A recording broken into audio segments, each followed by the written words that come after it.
Hello and welcome. I'm Megan Graff and I'm here today to talk to you about cancer. I will be bringing you some general facts and statistics, as well as talking with a few people who cancer has affected, and what you can do to reduce your risk of getting cancer. We all know cancer is a huge disease across the world, but facts show that in 2010, cancer is the second most common cause of death in the United States, and it accounts for nearly 1 out of every 4 deaths. Approximately 1.5 million new cancer cases were expected to be diagnosed in 2010. Also in 2010, over 500,000 Americans are expected to die of cancer, which is more than 15,000 people a day. Although anybody can develop cancer throughout their life, about 78% of cancers are diagnosed in people 55 and older. Cancer affects millions of people every day, even students right here at Franklin Pierce University. Today we are lucky enough to have with us cancer survivor 21-year-old Robert Harpin. Rob was diagnosed with non-Hodgkin's B-cell lymphoma in August of 2009. Welcome, Rob. Thank you for coming. Thanks for having me. It's great to be here. So why don't you give us a little background on your story? When were you originally diagnosed with cancer? I was originally diagnosed in August of last year, which would be '09. And symptoms started back in March of '09. I had itching all over my body, like for no explainable reason. I had chest aches. By the end, I had a terrible cough. I was just in terrible shape, and I finally got checked out. I got a chest x-ray, and they found a tumor in my chest, a bunch of tumors in the other side of my chest, in my abdomen, all over the place. So we knew it was a big mess that we had to really get on top of, and we ended up going to Yale, and I had a great doctor there, and I started treatment right away. I did 6 treatments, chemo treatments, that were about a week long each, and then I would get 2 weeks off. And we saw results right away. At one point, I even had to go to the ICU because a cancer cell on my intestine broke down and created internal bleeding, and I almost died of blood loss. So it worked really well, and like there were some challenges that we had to go through, but we got through it in the end, and I came back to school, and I'm feeling great these days. And so what did you do about school? School, unfortunately, I was supposed to go to Vienna, so I wasn't able to make it there, but everyone says Vienna's always going to be there, so hopefully one day. And I missed 1 semester, and I came back to school in good shape in the spring, and I'm graduating on time, so. Congratulations. Thank you. That's amazing. Yeah. Did you overload? No, I actually got lucky. I had a lot of transfer credits, and I took what I had to take, and I'm gonna have an actually very enjoyable spring semester. Very nice. Yeah. So how were you able to keep your morale up in that hard time? The most important thing to remember is that being miserable isn't gonna help anything. So, if you're upset the whole time and you're sick and you're dealing with the fact that you have to get over this, like it's gonna kill you if you don't, like it's not gonna help to be miserable. So you have to be positive as possible. And that's what really gets a lot of people through it, is their attitude. And like the nurses I was with and the doctors would be like, your attitude is great, like this is exactly what you need.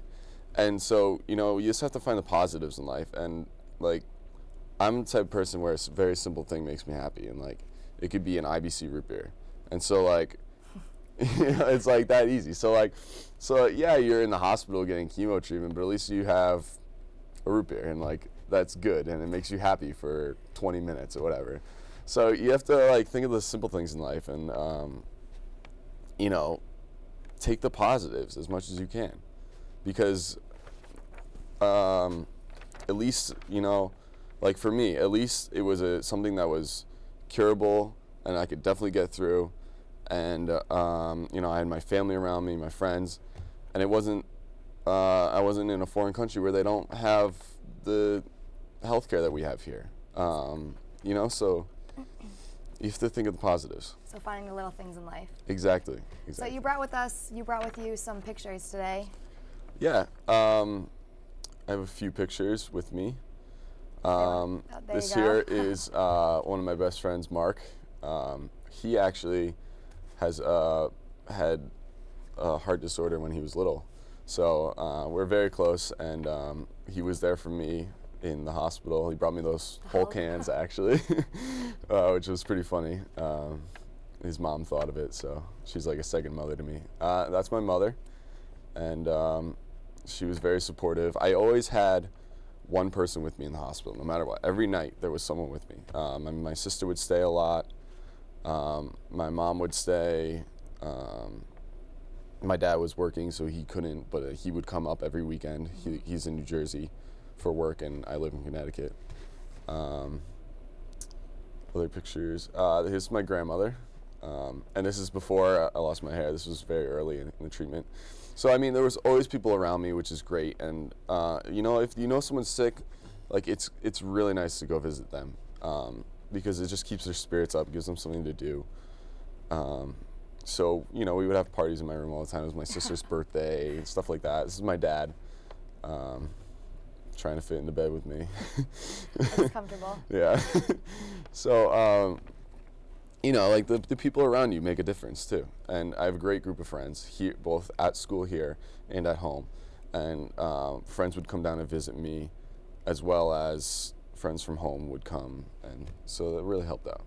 So speaking of friends, you brought with you today Casey Williams. So I'm sure that it is hard for you, but it also is hard on people's friends. What was it like hearing that one of your friends was diagnosed with cancer?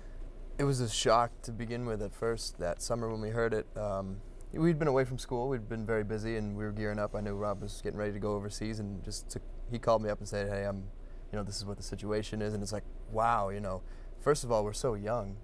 You never expect to hear that about someone so young, and Rob was always very healthy. So it was a huge shock, and then you're like, okay, you look at the stats. This is a deadly thing that he deals with, and this is something that a lot of people go through, but you know, he's got a long time in his life left to deal with it. So you're uncertain and you're a little bit worried, but then just talking with Rob, just the positive spirit that he had, you're like, okay, I'm pretty sure he's going to get through this. So he, in a way, kind of helped you, him being so positive. Yeah, I think my first reaction was, oh, okay, this is going to be a really tough thing. And Rob was like, hey, just don't worry about it. We're going to do this. It's going to be fine. And that's what I tell people. I said his spirit just impressed me so much, and that's really what did it. So you guys made some sort of bracelets for him? What was? Yeah, we, the green lymphoma band, there's a cancer band that you can make a bunch of different colors. The pink would be for breast cancer, but we had the green lymphoma bands, and it says, fight with Robbie Rob, and courage. And courage was kind of his slogan throughout that. But just reminder bands that we handed out to people who were fighting along with him. Very nice. Well, thank you guys for coming today. And if you guys would like to go read more about Rob's recovery, visit www.caringbridge.org/visit/rharpen. Thank you guys again for coming. Thank you. Thanks for having us. There are things you can do to lower your risk of getting cancer, things that are simple and won't cause a drastic change in your lifestyle. One thing is to eat a healthy diet. Not only will eating right lower your cancer risks, but also maintains your overall health. For example, eating at least 5 servings of fruit and vegetables. When you go to the store, make sure to choose ones with the most color. The ones with more color have a higher amount of nutrients and antioxidants in them, rather than the less colorful produce. 3 servings of whole grains, and limiting your consumption of additives and preservatives found in processed foods. Also avoid red meats, which are high in fat. Being physically active is another lifestyle choice that would not only lower your options of getting cancer, but also help maintain your overall health. Just 30 minutes of physical activity, 5 or more times a week. Exercising can consist of anything from walking, dancing, riding your bike, or joining a gym. One of the most important ways to reduce your own risks is to make sure you see your doctor. For women, make sure you schedule a gynecological exam, including a pap smear, to screen for cancer and other diseases. The pap smear is the only cancer screening tool that has caused a significant reduction in cervical cancer deaths. Your annual visit is also time to ask any questions you have and discuss any other concerns you may have with your physician. Also, make sure to schedule yearly mammograms and get a colonoscopy every 10 years, beginning at age 50. The most preventable way to lower your cancer risks is not to smoke. If you already do so, make sure to quit. Along with smoking, if you drink, make sure to drink in moderation. Consuming less than 1 alcoholic drink per day will reduce your risks. Another thing is to always wear sunscreen. Sunscreen is not only for the summer, and many cosmetic companies now include sunscreen in their products. Look and see, they'll say usually SPF 15. Regular use of sunscreen significantly reduces your skin cancer risks.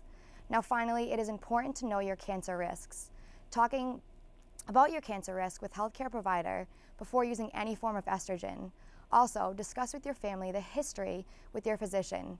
If you would like to get involved in the fight against cancer, Franklin-Pierce University is holding the 3rd annual Relay for Life event in the spring.